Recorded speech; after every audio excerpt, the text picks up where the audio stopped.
오늘은 진짜 정리 좀 하자. 옷장을 열고 안 입는 옷을 하나 집어들었는데 손이 멈춰요. 그리고 결국 다시 넣죠. 혹시 이런 경험 있으신가요? 이게 단순히 의지가 약한 탓일까요? 사실 우리 뇌에는 한번 내 것이 된 물건을 절대 놓지 않으려는 메커니즘이 세 겹으로 작동하고 있습니다. 오늘 그 세 겹의 정체를 하나씩 벗겨보겠습니다. 혹시 이런 경험 있으신가요? 쇼핑몰에서 옷을 구경하다가 괜찮은 걸 하나 집어들었어요. 별 생각 없이 들고 다녔을 뿐인데 어느 순간 이걸 다시 내려놓기가 이상하게 아까워지는 겁니다.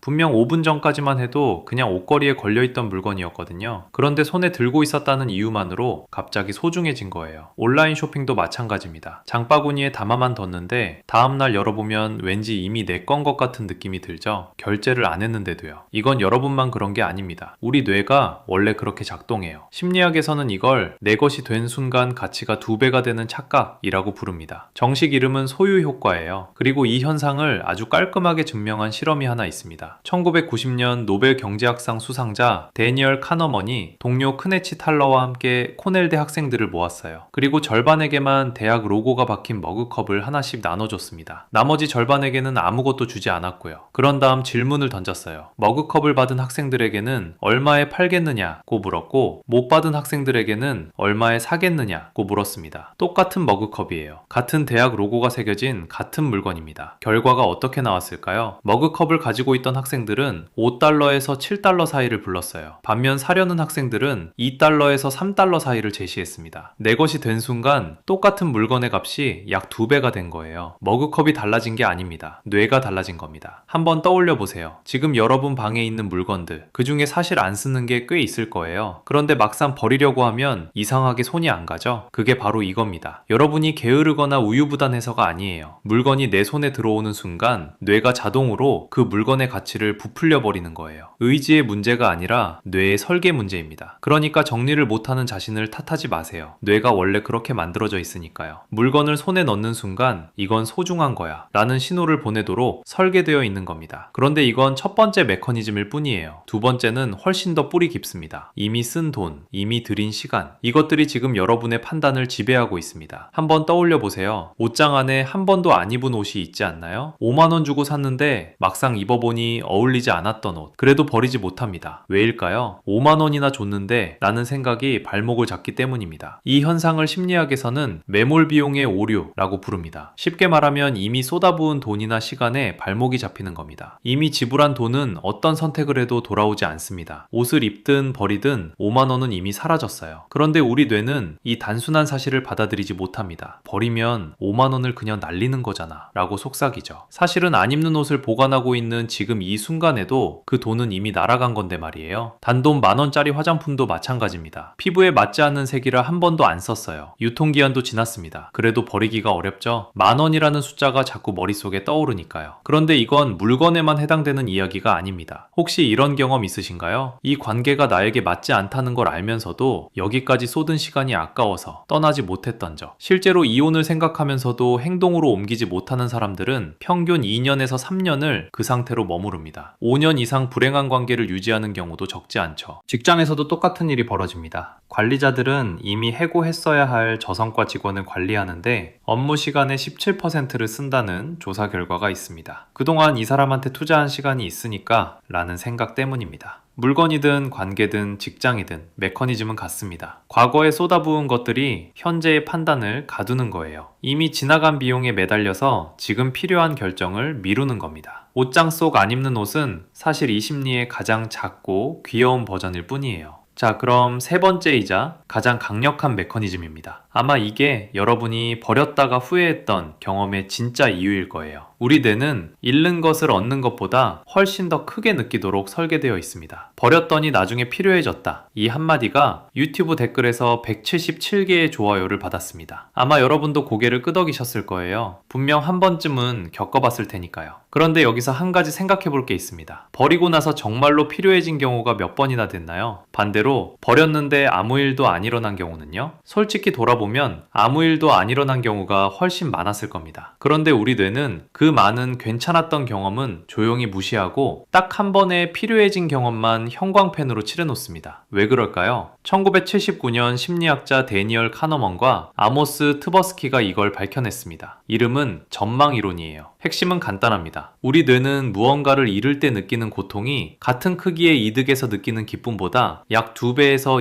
2.5배 강하게 설계되어 있다는 겁니다. 숫자로 말하면 이렇습니다. 100만 원을 잃었을 때의 고통을 달래려면 100만 원을 다시 찾는 것만으로는 부족해요. 200만 원을 벌어야 겨우 마음이 풀립니다. 잃는 고통과 얻는 기쁨이 대등하지 않은 거예요. 뇌가 손실 쪽에 훨씬 더 큰 무게를 두도록 만들어진 겁니다. 이건 뇌 영상으로도 확인됩니다. 2008년 스탠퍼드대의 브라이언 크너슨 연구팀이 fMRI로 사람들의 뇌를 들여다봤어요. 실험 참가자들에게 자기가 가진 물건을 내놓아야 하는 상황을 만들었습니다. 특히 좋아하는 물건을 포기해야 할 때 뇌에서 어떤 일이 일어났을까요? 고통과 혐오를 처리하는 영역인 우측 섬엽이 강하게 활성화됐습니다. 쉽게 말하면 물건을 빼앗길 때 뇌가 실제로 아픔을 느낀다는 뜻이에요. 물리적인 고통은 없는데 뇌는 마치 다친 것처럼 반응하는 겁니다. 이 반응이 강한 사람일수록 물건을 더 못 놓았습니다. 뇌의 고통 반응이 클수록 집착도 커진 거예요. 그러니까 정리하면 이렇습니다. 여러분이 버렸다가 후회하면 어쩌지? 라고 느끼는 건 실제로 후회할 일이 많아서가 아닙니다. 뇌가 잃는 것에 대한 두려움을 실제보다 2배 이상 부풀리기 때문이에요. 그리고 뇌는 버려서 괜찮았던 수십 번의 경험은 잊어버리고 딱 한 번 후회한 기억만 꺼내서 봐, 그러니까 버리면 안 돼 라고 경고합니다. 이 세 가지 메커니즘이 동시에 작동하고 있었던 겁니다. 내 것이 되면 가치가 부풀고 이미 쓴 돈에 발목이 잡히고 잃는 두려움이 현실보다 2배로 커지는 것. 게으름이 아니었어요. 뇌가 세 겹으로 우리를 붙잡고 있었던 거예요. 그런데 여기서 한 가지 질문이 남아요. 그냥 이대로 안 버리고 살면 안 되는 걸까요? 뇌가 원래 그런 거라면 그냥 물건 쌓아두고 살면 되는 거 아닌가요? 이 질문에 대한 답이 생각보다 좀 무겁습니다. 안 보이게 넣어두면 되지 않아? 이렇게 생각하신 분도 계실 겁니다. 서랍 속에 밀어넣고 문을 닫으면 끝이라고요. 하지만 뇌는 그렇게 쉽게 잊어주지 않습니다. 한번 떠올려 보세요. 핸드폰 배터리가 이상하게 빨리 닳는 날이 있잖아요. 확인해보면 백그라운드에서 앱이 10개 넘게 돌아가고 있습니다. 화면은 아무것도 안 보이는데 안에서는 쉴 새 없이 일하고 있는 거예요. 우리 뇌도 똑같습니다. 프린스턴 대학교의 신경과학자 사빈 캐스트너 교수 연구팀이 이걸 실험으로 보여줬습니다. 시야 안에 관련 없는 물건이 많아지면 뇌의 시각 피질에서 흥미로운 일이 벌어집니다. 여러 자극이 서로를 밀어내면서 경쟁하기 시작하는 거예요. 내가 집중하고 싶은 건 하나인데 뇌는 주변의 모든 물건을 동시에 처리하려고 합니다. 결국 주의력이 여기저기로 쪼개지면서 정작 중요한 일에 집중하는 능력이 떨어집니다. 책상 위에 쌓인 서류더미, 선반 위에 늘어놓은 소품들, 침대 옆에 쌓아둔 택배 상자들, 하나하나는 아무것도 아닌 것 같습니다. 하지만 뇌는 그 모든 것을 하나씩 등록하고 처리하느라 에너지를 씁니다. 내가 신경 쓰지 않겠다고 아무리 다짐해도 소용없어요. 뇌는 자동으로 반응합니다. 그런데 이건 집중력만의 문제가 아닙니다. UCLA의 데럴 세비와 레페티 교수팀은 맞벌이 부부 30가정을 찾아갔습니다. 총 60명에게 평일 3일 동안 코르티솔을 측정했어요. 코르티솔은 스트레스를 받을 때 나오는 호르몬입니다. 보통은 아침에 가장 높았다가 저녁이 되면 자연스럽게 내려갑니다. 하루를 마무리하면서 몸도 긴장을 풀어가는 거죠. 그런데 자기 집을 어수선하다고 표현한 사람들에게서 이상한 패턴이 나타났습니다. 저녁이 되어도 코르티솔이 내려가지 않는 겁니다. 스트레스가 하루 종일 같은 높이로 유지되고 있었어요. 몸이 저녁에도 긴장을 풀지 못한다는 뜻입니다. 잠자리에 누워도 개운하지 않은 이유가 여기에 있었습니다. 아주 작은 소리로 계속 울리는 경보를 떠올려 보세요. 너무 작아서 의식하지는 못합니다. 하지만 뇌는 그 소리를 계속 듣고 있어요. 어수선한 공간이 바로 그런 경보입니다. 꺼지지 않는 경보. 눈을 감아도 뇌는 알고 있습니다. 혹시 이런 경험 있으신가요? 별것 아닌 것 같은데 하루가 끝나면 이상하게 피곤합니다. 뭔가 한 것도 없는데 머리가 무겁고 몸이 축 처지는 그 느낌. 그게 단순한 기분 탓이 아니었을 수도 있습니다. 당신의 뇌가 하루 종일 정리되지 않은 공간과 싸우느라 지쳐 있었던 거예요. 그런데 안 버린 물건들이 벽 너머에서 조용히 당신의 에너지를 갉아먹고 있었습니다. 그렇다면 어떻게 해야 할까요? 당장 오늘 할 수 있는 것부터 시작해 보겠습니다. 자, 여기까지 들으셨으면 이런 생각이 드실 겁니다. 그래서 어떻게 하면 버릴 수 있는 건데요. 뇌가 그렇게 설계되어 있다는 건 알겠는데 막상 옷장 앞에 서면 또 손이 멈춘다는 거잖아요. 맞습니다. 원리를 안다고 자동으로 버릴 수 있게 되는 건 아닙니다. 뇌의 메커니즘을 정면으로 거스르는 구체적인 방법이 필요합니다. 세 가지를 알려드릴 건데 쉬운 것부터 시작합니다. 첫 번째, 다시 살 것인가 테스트입니다. 한번 떠올려 보세요. 지금 옷장에 걸려있는 그 옷이 사라졌다고 상상해 보세요. 옷장에 없습니다. 그 상태에서 가게에 갔는데 그 옷이 지금 가격 그대로 놓여 있어요. 사실 겁니까? 대부분은 아니오일 겁니다. 그렇다면 그 옷은 이미 당신에게 필요하지 않은 물건입니다. 이 질문이 강력한 이유가 있습니다. 소유 효과를 우회하기 때문이에요. 앞에서 말씀드렸죠? 내 것이 된 순간 뇌가 가치를 부풀린다고요. 이 질문은 물건을 내 것이라는 틀에서 한 발 빼내줍니다. 소유하기 전의 눈으로 다시 바라보게 해주는 거예요.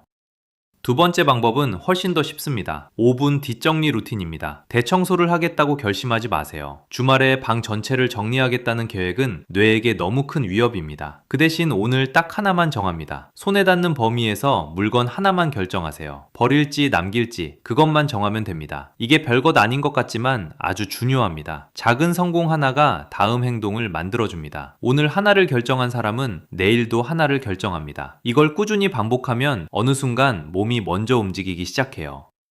세 번째는 질문 자체를 바꾸는 겁니다. 이 중에 뭘 버릴까? 이 질문을 멈추세요. 대신 이렇게 물어보세요. 이 중에 지금 나를 기쁘게 하는 게 뭐지? 버릴 것을 찾는 게 아니라 살릴 것을 고르는 겁니다. 일본의 정리수납 컨설턴트 사하라 미와는 아들러 심리학을 정리에 적용했습니다. 핵심은 간단합니다. 과거에 얼마를 썼는지가 아니라 내가 원하는 미래에 이 물건이 함께하는지를 보라는 거예요. 질문의 방향이 바뀌면 뇌가 느끼는 부담이 완전히 달라집니다. 버린다는 손실이 아니라 고른다는 선택이 되니까요. 그리고 이 세 가지 방법으로 공간을 정리하기 시작하면 단순히 방이 깨끗해지는 것 이상의 일이 벌어집니다. 미네소타 대학교의 캐슬린 보스 교수 연구팀이 흥미로운 실험을 했습니다. 정돈된 방에 있었던 참가자의 67%가 건강한 간식인 사과를 골랐습니다. 반면 어수선한 방에 있었던 참가자는 20%만이 사과를 선택했어요. 약 3.35배 차이입니다. 정돈된 공간에 있는 것만으로도 더 나은 선택을 하게 된다는 뜻이에요. 물건을 비우는 것은 단순히 방을 깨끗하게 만드는 일이 아닙니다. 더 좋은 선택을 하는 뇌를 만드는 일입니다. 못 버리는 건 게으름이 아닙니다. 내 것이라서 더 값져 보이고 돈을 썼으니 아깝고 잃는 게 두려운 것. 이건 누구나 가진 뇌의 본능입니다. 그러니 자신을 탓하지 마세요. 대신 오늘 딱 하나만 비워보세요. 서랍 하나, 물건 하나면 충분합니다. 그 작은 시작이 여러분의 공간과 마음을 바꿔줄 겁니다. 이 영상이 도움이 되셨다면 주변에도 나눠주세요. 다음 영상에서 또 만나겠습니다.